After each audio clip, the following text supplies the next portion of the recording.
शांति। 1 अगस्त 2024 के ईश्वरीय महावाक्य। पहले एक नज़र मुरली की मुख्य पॉइंट पर। बाबा ने कहा, आत्मा तो इंडिपेंडेंट है। बाप कहते हैं, अपने को आत्मा समझ मुझ बाप को याद करो। तुम्हारा यह शांत में बैठना दुनिया नहीं जानती, इसको कहा जाता है नेचुरल शांति। याद करते करते पाप मिट जाएंगे। तकलीफ की तो कोई बात ही नहीं। तुम पैदल करने जाते हो तो बाप की याद में रहो।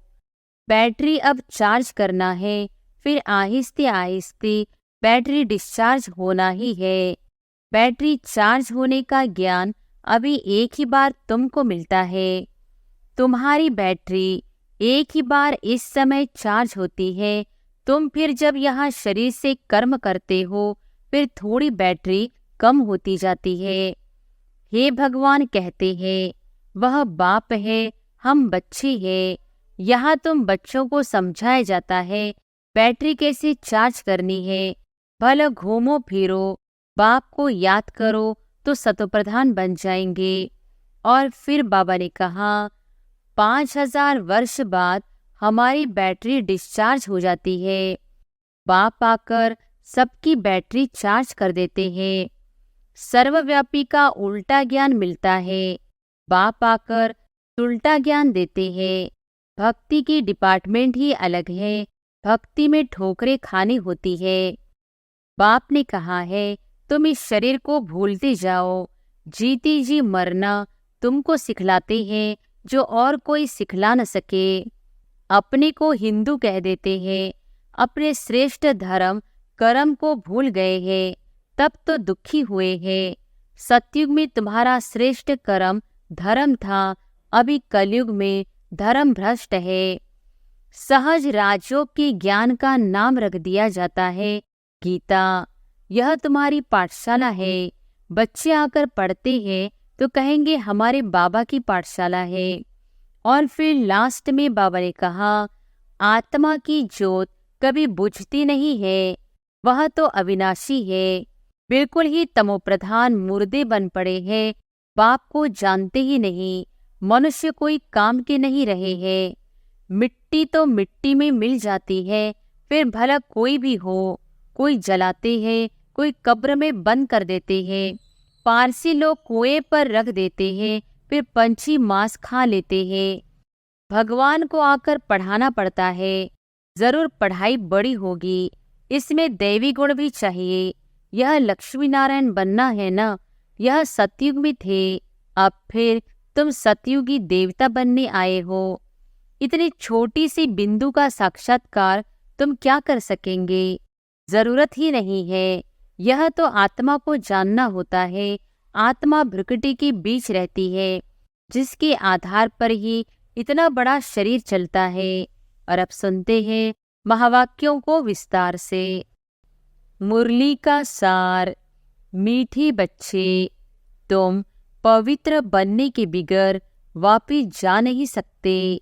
इसलिए बाप की याद से आत्मा की बैटरी को चार्ज करो और नेचुरल पवित्र बनो। प्रश्न है, बाबा तुम बच्चों को घर चलने के पहले कौन सी बात सिखलाते हैं? उत्तर है, बच्चे, घर चलने के पहले जीती जी मरना है। इसलिए बाबा तुम्हें पहले से ही देह के भान से परे ले जाने का अभ्यास कराते हैं, अर्थात मरना सिखलाते हैं। ऊपर जाना माना मरना। जाने और आने का ज्ञान अभी तुम्हें मिला है। तुम जानते हो, हम आत्मा ऊपर से आई है इस शरीर द्वारा पाठ बजाने। हम असुल वहाँ के रहने वाले हैं, अभी वहाँ ही वापिस जाना है। ओम शांति। अपने को आत्मा समझ बाप को याद करने में कोई तकलीफ नहीं है। गुटखा नहीं खाना है। इसको कहा जाता है सहज याद। पहले पहले अपने को आत्मा ही समझना है। आत्मा ही शरीर धारण कर पाड़ बजाती है। संस्कार भी सब आत्मा में ही रहते हैं। आत्मा तो इंडिपेंडेंट है। बाप कहते हैं, अपने को आत्मा समझ मुझ बाप को याद करो। यह नॉलेज अभी ही तुमको मिलती है, फिर नहीं मिलेगी। तुम्हारा यह शांत में बैठना दुनिया नहीं जानती। इसको कहा जाता है नेचुरल शांति। हम आत्मा ऊपर से आई है इस शरीर द्वारा पाड़ बजाने। हम आत्मा असल वहाँ के रहने वाले हैं। यह बुद्धि में ज्ञान है, बाकी इसमें हठियों की कोई बात नहीं, बिल्कुल सहज है। अभी हम आत्माओं को घर जाना है, परंतु पवित्र बनने बिगर जा नहीं सकते। पवित्र होने के लिए परमात्मा बाप को याद करना है। याद करते करते पाप मिट जाएंगे। तकलीफ की तो कोई बात ही नहीं। तुम पैदल करने जाते हो तो बाप की याद में रहो। अभी ही याद से पवित्र बन सकते हो। वह तो है पवित्र दुनिया। वहाँ उस पावन दुनिया में इस ज्ञान की कोई दरकार नहीं रहती, क्योंकि वहाँ कोई विकर्म नहीं होता। यहाँ याद से विकर्म विनाश करने हैं। वहाँ तो तुम नेचुरल चलते हो, जैसे यहाँ चलते हो, फिर थोड़ा थोड़ा नीचे उतरते हो। ऐसे नहीं कि वहाँ भी तुमको यह प्रैक्टिस करना है। प्रैक्टिस अभी ही करना है। बैटरी अब चार्ज करना है, फिर आहिस्ते आहिस्ते बैटरी डिस्चार्ज होना ही है। बैटरी चार्ज होने का ज्ञान अभी एक ही बार तुमको मिलता है। सतो प्रधान से तमो प्रधान बनने में तुमको कितना समय लग जाता है। शुरू से लेकर कुछ न कुछ बैटरी कम होती जाती है। मूल वतन में तो है ही आत्माएं, शरीर तो है नहीं। तो नेचुरल उतरने अर्थात बैटरी कम होने की बात ही नहीं। मोटर जब चलेगी तब तो बैटरी कम होती जाएगी। मोटर खड़ी होगी तो बैटरी थोड़ी ही चालू होगी। मोटर जब चले तब बैटरी चालू होगी। भला मोटर में बैटरी चार्ज होती रहती है, लेकिन तुम्हारी बैटरी एक ही बार इस समय चार्ज होती है। तुम फिर जब यह शरीर से कर्म करते हो, फिर थोड़ी बैटरी कम होती जाती है। पहले तो समझाना है कि वह है सुप्रीम फादर, जिसको सब आत्माएं याद करती है। हे भगवान कहते हैं, वह बाप है, हम बच्चे हैं। यहाँ तुम बच्चों को समझाया जाता है बैटरी कैसे चार्ज करनी है। भला घूमो फिरो, बाप को याद करो, तो सतो प्रधान बन जाएंगे। कोई भी बात न समझो तो पूछ सकते हो, है बिल्कुल सहज। 5000 वर्ष बाद हमारी बैटरी डिस्चार्ज हो जाती है। बाप आकर सबकी बैटरी चार्ज कर देते हैं। विनाश के समय सब ईश्वर को याद करते हैं। समझो, बाढ़ हुई तो भी जो भक्त होंगे वह भगवान को ही याद करेंगे, परंतु उस समय भगवान की याद आ नहीं सकती। मित्र संबंधी धन दौलत ही याद आ जाता है। भले हे भगवान कहते हैं, परंतु वह भी कहने मात्र। भगवान बाप है, हम उनके बच्चे हैं, यह तो जानते ही नहीं। उनको सर्वव्यापी का उल्टा ज्ञान मिलता है। बाप आकर सुल्टा ज्ञान देते हैं। भक्ति की डिपार्टमेंट ही अलग है।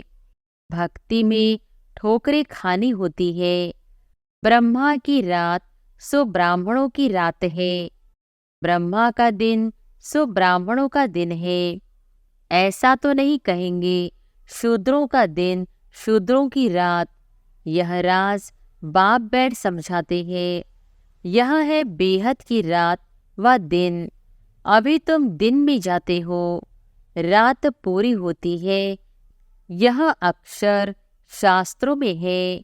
ब्रह्मा का दिन, ब्रह्मा की रात कहते हैं, परंतु जानते नहीं है। तुम्हारी बुद्धि अब बेहद में चली गई है। यूं तो देवताओं को भी कह सकते हैं विष्णु का दिन, विष्णु की रात, क्योंकि विष्णु और ब्रह्मा का संबंध भी समझाया जाता है। त्रिमूर्ति का एक्यूपेशन क्या है और तो कोई समझ न सके।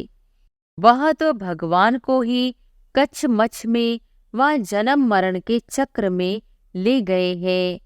राधे कृष्ण आदि भी मनुष्य है, परंतु दैवी गुणों वाले। अभी तुमको ऐसा बनना है, दूसरे जन्म में देवता बन जाएंगे। 84 जन्मों का हिसाब किताब था, वह अब पूरा हुआ, फिर रिपीट होगा। अब तुमको यह शिक्षा मिल रही है। बाप कहते हैं, मीठे मीठे बच्चों, अपने को आत्मा निश्चय करो।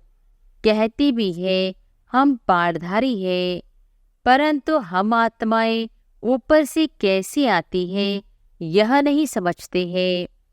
अपने को देहधारी ही समझ लेते हैं। हम आत्मा ऊपर से आती है, फिर कब जाएंगी? ऊपर जाना माना मरना, शरीर छोड़ना। मरना कौन चाहता है? यहाँ तो बाप ने कहा है तुम इस शरीर को भूलती जाओ।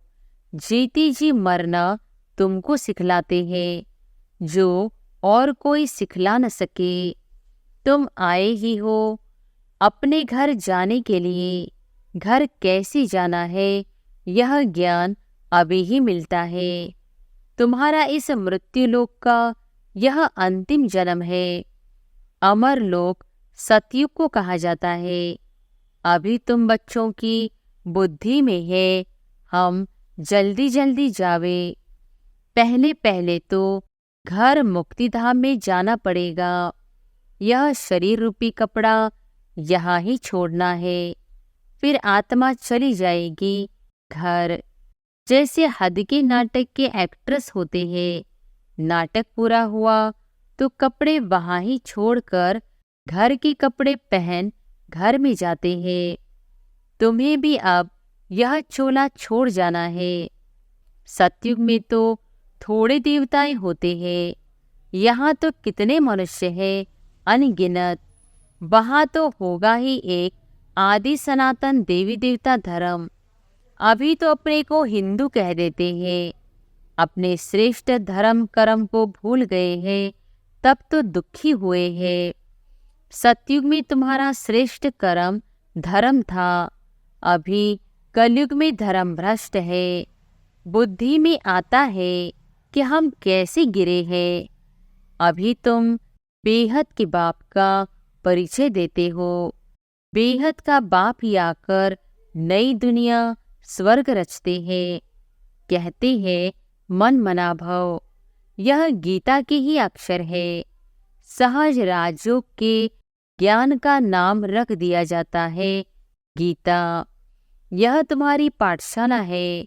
बच्चे आकर पढ़ते हैं तो कहेंगे हमारे बाबा की पाठशाला है। जैसे कोई बच्चे का बाप प्रिंसिपल होगा तो कहेंगे हम अपने बाबा की कॉलेज में पढ़ते हैं। उनकी माँ भी प्रिंसिपल है तो कहेंगे हमारे माँ बाप दोनों प्रिंसिपल है, दोनों पढ़ाते हैं। हमारे मम्मा बाबा का कॉलेज है। तुम कहेंगे हमारे मम्मा बाबा की पाठशाला है, दोनों ही पढ़ाते हैं। दोनों ने यह रूहानी कॉलेज व यूनिवर्सिटी खोली है, दोनों इकट्ठे पढ़ाते हैं। बाप ने बच्चों को एडॉप्ट किया है। यह बहुत गुह्य ज्ञान की बातें हैं। बाप कोई नई बात नहीं समझाते हैं, यह तो कल पहले भी समझाने दी है। हाँ, इतनी नॉलेज है जो दिन प्रतिदिन गुह्य होती जाती है। आत्मा की समझानी देखो। अभी तुमको कैसे मिलती है? इतनी छोटी सी आत्मा में 84 जन्मों का पाठ भरा हुआ है। वह कभी विनाश नहीं होता। आत्मा अविनाशी तो उनमें पाठ भी अविनाशी है। आत्मा ने कानों द्वारा सुना, शरीर है तो पाठ है। शरीर से आत्मा अलग हो जाती है तो जवाब नहीं मिलता। अभी बाप कहते हैं, बच्चे तुमको वापस घर चलना है। यह पुरुषोत्तम युग जब आता है तब ही वापस जाना होता है। इसमें पवित्रता ही मुख्य चाहिए। शांति धाम में तो पवित्र आत्माएं ही रहती है। शांति धाम और सुख धाम दोनों ही पवित्र धाम है। वहाँ शरीर है नहीं, आत्मा पवित्र है। वहाँ बैटरी डिस्चार्ज नहीं होती। यहाँ शरीर धारण करने से मोटर चलती है। मोटर खड़ी होगी तो पेट्रोल कम थोड़ी होगा। अभी तुम्हारी आत्मा की ज्योत बहुत कम हो गई है, एकदम बुझ नहीं जाती है। जब कोई मरता है तो दिवा जलाते हैं, फिर उसकी बहुत संभाल रखते हैं कि बुझ न जाए। आत्मा की ज्योत कभी बुझती नहीं है, वह तो अविनाशी है। यह सब बातें बाप बैठ समझाते हैं। बाबा जानते हैं कि यह बहुत स्वीट चिल्ड्रेन है। यह सब कामचिता पर बैठ जलकर भस्म हो गए हैं। फिर इन्हों को जगाता हूँ। बिल्कुल ही तमोप्रधान मुर्दे बन पड़े हैं। बाप को जानते ही नहीं। मनुष्य कोई काम के नहीं रहे हैं। मनुष्य की मिट्टी कोई काम की नहीं रहती है। ऐसे नहीं कि बड़े आदमी की मिट्टी कोई काम की है, गरीबों की नहीं। मिट्टी तो मिट्टी में मिल जाती है। फिर भला कोई भी हो, कोई जलाते हैं, कोई कब्र में बंद कर देते हैं। पारसी लोग कुएं पर रख देते हैं। फिर पंछी मांस खा लेते हैं। फिर हड्डियां जाकर नीचे पड़ती है, वह फिर भी काम आती है। दुनिया में तो ढेर मनुष्य मरते हैं। अभी तुमको तो आप पे ही शरीर छोड़ना है। तुम यहाँ आए ही हो शरीर छोड़कर वापस घर जाने अर्थात मरने। तुम खुशी से जाते हो कि हम जीवन मुक्ति में जाएंगे। जिन्होंने जो पाठ बजाया है अंत तक वही बजाएंगे। बाप पुरुषार्थ कराते रहेंगे, साक्षी हो देखते रहेंगे। यह तो समझ की बात है, इसमें डरने की कोई बात नहीं है। हम स्वर्ग में जाने के लिए खुद ही पुरुषार्थ कर शरीर छोड़ देते हैं। बाप को ही याद करते रहना है तो अंतमति सो गति हो जाए। इसमें मेहनत है, हर एक पढ़ाई में मेहनत है। भगवान को आकर पढ़ाना पड़ता है। जरूर पढ़ाई बड़ी होगी, इसमें दैवी गुण भी चाहिए। यह लक्ष्मी नारायण बनना है ना। यह सतयुग में थे, अब फिर तुम सतयुगी देवता बनने आए हो। एम ऑब्जेक्ट कितने सहज है, त्रिमूर्ति में क्लियर है। यह ब्रह्मा विष्णु शंकर आदि के चित्रण न हो तो हम समझा कैसे सकते। ब्रह्मा सो विष्णु, विष्णु सो ब्रह्मा। ब्रह्मा की 8 भुजा 100 भुजा दिखाते हैं, क्योंकि ब्रह्मा के कितने ढेर बच्चे होते हैं तो उन्होंने फिर वह चित्र बना दिया है। बाकी मनुष्य कोई इतने भुजाओं वाला होता थोड़ी है। रावण 10 शीश का भी अर्थ है, ऐसा मनुष्य होता नहीं। यह बाप ही बैठ समझाते हैं। मनुष्य तो कुछ भी जानते नहीं। यह भी खेल है। यह कोई को पता नहीं है कि यह कब से शुरू हुआ है। परंपरा कह देते हैं, अरे वह भी कब से। तो मीठे मीठे बच्चों को बाप पढ़ाते हैं। वह टीचर भी है तो गुरु भी है। तो बच्चों को कितनी खुशी होनी चाहिए। यह म्यूजियम आदि किसकी डायरेक्शन पर से खोलते हैं? यहाँ है ही माँ बाप और बच्चे, ढेर बच्चे हैं, डायरेक्शन पर खोलते रहते हैं। लोग कहते हैं, तुम कहते हो भगवानो वॉच, तो रथ द्वारा हमको भगवान का साक्षात्कार कराओ। अरे, तुमने आत्मा का साक्षात्कार किया है, इतनी छोटी सी बिंदु का साक्षात्कार तुम क्या कर सकेंगे? जरूरत ही नहीं है। यह तो आत्मा को जानना होता है। आत्मा भ्रकुटी के बीच रहती है, जिसके आधार पर ही इतना बड़ा शरीर चलता है। अभी तुम्हारे पास न लाइट का न रतन जड़ी ताज है। दोनों ताज लेने के लिए फिर से तुम पुरुषार्थ कर रहे हो। कलब कलब तुम बाप से वर्षा लेते हो। बाबा पूछते हैं, आगे कब मिले हो? तो कहते हैं, हाँ बाबा, कलब कलब मिलते आए हैं। क्यों? यह लक्ष्मी नारायण बनने के लिए। यह सभी एक ही बात बोलेंगे। बाप कहते हैं, अच्छा शुभ बोलते हो, अब पुरुषार्थ करो। सब तो नर से नारायण नहीं बनेंगे, प्रजा भी तो चाहिए। कथा भी होती है सत्यनारायण की। वो लोग कथा सुनाते हैं, परंतु बुद्धि में कुछ भी नहीं आता। तुम बच्चे समझते हो वह है शांति धाम, निराकारी दुनिया। फिर वहां से जाएंगे सुखधाम। सुखधाम में ले जाने वाला एक ही बाप है। तुम कोई को समझाओ, बोलो अभी वापिस घर जाएंगे। आत्मा को अपने घर तो अशरीरी बाप ही ले जाएंगे। अभी बाप आए हैं, उनको जानते नहीं। बाप कहते हैं, मैं जिस तन में आया हूँ उनको भी नहीं जानते। रथ भी तो है ना, हर एक रथ में आत्मा प्रवेश करती है। सबकी आत्मा भ्रकुटी के बीच रहती है। बाप आकर भ्रकुटी के बीच में बैठेगा। समझा दे तो बहुत सहज है। पतित पावन तो एक ही बाप है। बाप के सब बच्चे एक समान है। उनमें हर एक का अपना अपना पार्ट है। इसमें कोई इंटरफियर नहीं कर सकता। अच्छा, मीठे मीठे सिक्किलधी बच्चों प्रति माता पिता बाप दादा का याद प्यार और गुड मॉर्निंग। रूहानी बाप की रूहानी बच्चों को नमस्ते। धारणा के लिए मुख्य सार। पहली पॉइंट, इस शरीर रूपी कपड़े से ममत्व निकाल जीती जी मरना है, अर्थात अपने सब पुराने हिसाब किताब चुकतू करने हैं। दूसरी पॉइंट, डबल ताजधारी बनने के लिए पढ़ाई की मेहनत करनी है, दैवी गुण धारण करने हैं। जैसा लक्ष्य है, शुभ बोल है, ऐसा पुरुषार्थ करना है।